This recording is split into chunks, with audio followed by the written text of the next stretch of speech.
Naomh Bríd. Rugg Bríd bhochart lámh le dún dalgan, beagán blianta tar éis teacht go héireann do Naomh Bríd. Dhéanach Bríd gach 6 ibre tí fé mar bonóstach chalíní uaisle na haimsire, chalín banathe do ba í. Lá tar éis tí na ba do chrú, thug sí an baine do na bogta. Tháinig agla irtí an son roimh a máthir.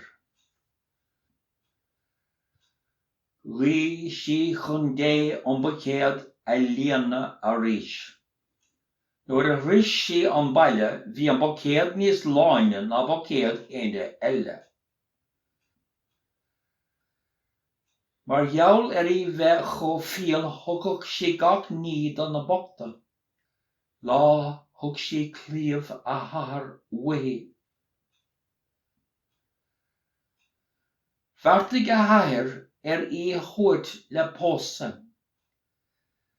Bhí mórán óigear i ngrá léi ach níor rá siise ach Iesu Christ.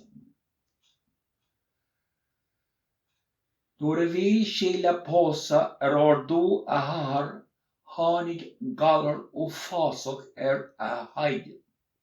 Ghlach sí an chaile rialta an son.